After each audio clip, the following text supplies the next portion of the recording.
All right, so we're back with our sums of squares and actually our degrees of freedom. So in the last video, we worked through our basic ratios and I put the answers right there on the left-hand side. And in this video, I'm going to walk you through the sums of squares and the degrees of freedom. Just like the last video, I know that I'm moving fast through this. My recommendation is that you sort of pause the screen when you need to so you can catch up with your own calculation. So just pause the video to make sure that your numbers are working out the same as mine. All right, so our first sum of squares is our sum of squares A. This is the same formula we've used in all of our ANOVAs. It's the basic ratio for A minus the basic ratio for T.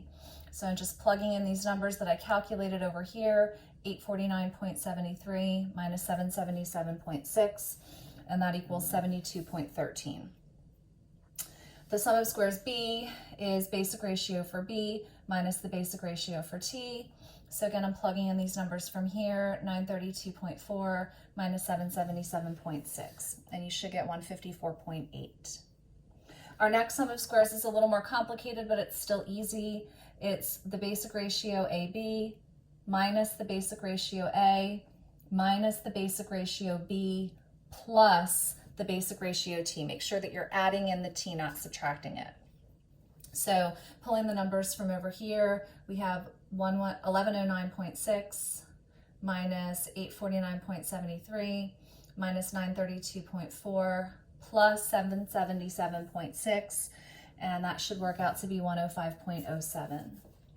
Next, we have our sum of squares our sum of squares S over AB. This is what's going to turn into our error. The formula for that is Y minus AB. So we've got 1138 minus 1109.6. That should equal 28.4. And last, we have our sum of squares T. This formula should also look familiar because it's the same one we've used in all of our ANOVAs. It's Y minus T, so 1138 minus 777.6, and that should equal 360.4. Now, just like in our problems and every problem we've done so far, these sums of squares should add up. So when you add up the four smaller sums of squares, it should add up to 360.4. All right, moving quickly to the degrees of freedom. Our formula for degrees of freedom A is the same formula it's been all along, little a minus 1. So 4 minus 1 is 3. Degrees of freedom B is little b minus 1. So 3 minus 1 is 2.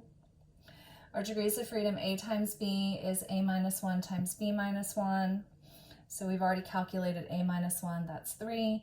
B minus 1 is 2, so 3 times 2 is 6. Our degrees of freedom S over AB is AB times n minus 1. So, where are we here? 4 times 3 times 5 minus 1, which equals 48. And then finally, our degrees of freedom T is A times B times n minus 1, which equals 59. And just like the sums of squares add up, so should the degrees of freedom. So those four smaller degrees of freedom should add up to 59, which they do.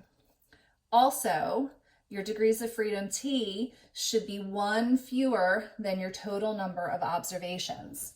So if you remember from the raw data, we had a total of 60 Ys, or 60 data points in that data set. And so our degrees of freedom T is in fact one fewer than that.